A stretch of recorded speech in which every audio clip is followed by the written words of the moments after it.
Baiklah teman-teman, kita kembali lagi.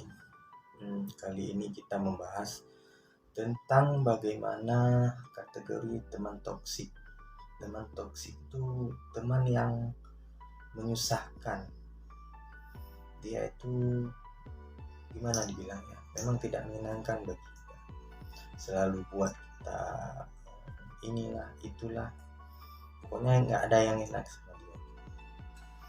Kategori teman toksik itu adalah teman yang sukanya menyalahkan, menang sendiri,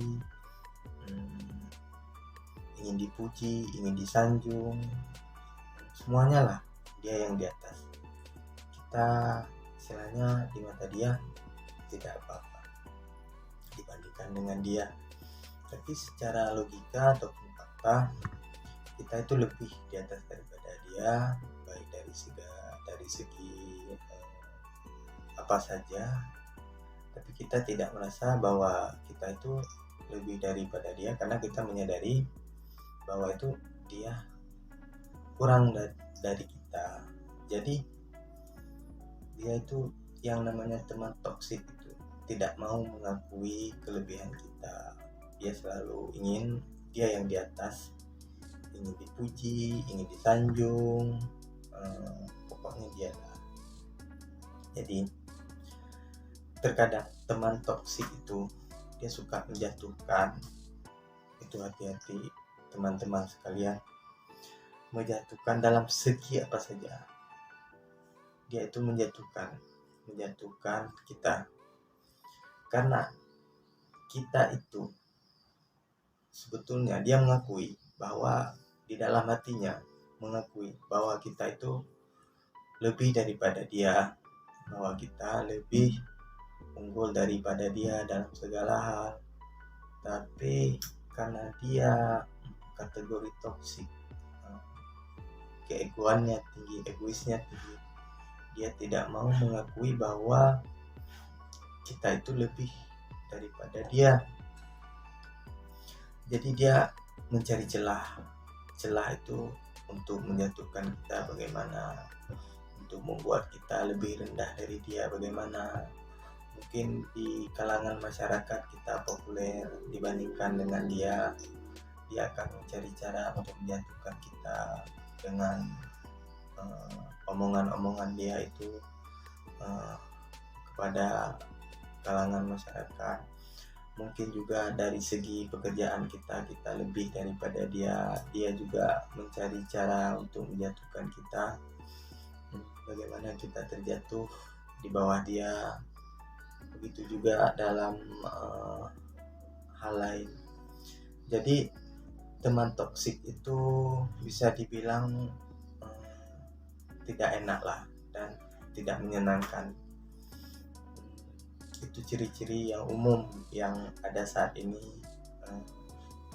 mungkin kita temui tapi kita tidak menyadarinya bahwa dia itu toksik. Mungkin dia sering buat kita kesal, sering buat kita jengkel, pokoknya asal jumpa dia itu tidak ada yang menyenangi hati kita. Jadi menghadapinya itu mudah sebetulnya teman toksik itu. Kita lihat dulu sejauh mana permainan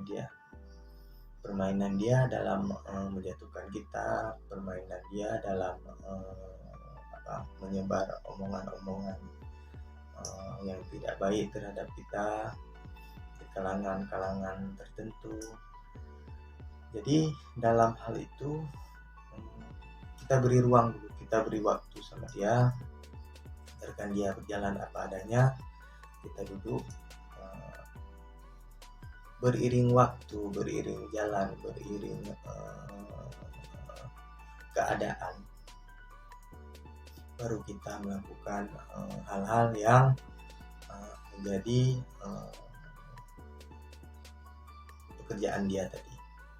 Ya, misalnya dia mau menjatuhkan kita melalui, kita buktikan dengan perbuatan bahwa apa yang dia katakan itu tidak ada.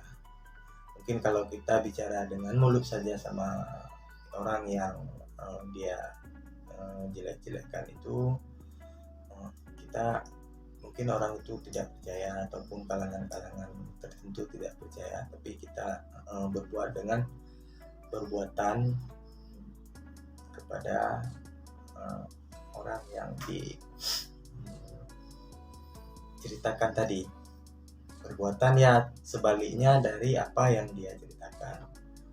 Begitu juga dengan dalam hal ingin menjatuhkan kita dari pekerjaan, ya kita lebih tingkatkan kualitas diri kita dalam bekerja, bahwa kita lebih mampu daripada dia, bahwa kita lebih sukses daripada dia. Jadi kita jangan tunjukkan bahwa kita itu mampu dijatuhkan oleh dia, karena jika kita menunjukkan bahwa kita mampu dijatuhkan oleh dia, kita itu dianggap lemah, dan berarti dia sudah sukses untuk menjatuhkan kita dan untuk membuat popularitas kita itu menurun baik di kalangan masyarakat maupun di lingkup pekerjaan. Jadi mungkin itu saja yang bisa saya sampaikan, bagaimana menghadapi teman-teman toksik itu. Apakah kita harus menjauh dari dia? Kalau memang kita tidak ada kepentingan, tidak ada yang menguntungkan bagi kita, ya kita harus menjauh. Karena pun tidak ada yang diuntungkan bagi kita bila kita berteman dengan dia. Bagaimana jika di dalam lingkup pekerjaan itu ya hanya sebatas ngomong saja, apa yang dia tanyakan itu kita jawab. Jadi kita jangan panjang lebar bicara sama dia ataupun melakukan kegiatan sama dia. Itu saja yang menjadi kategori teman toksik yang perlu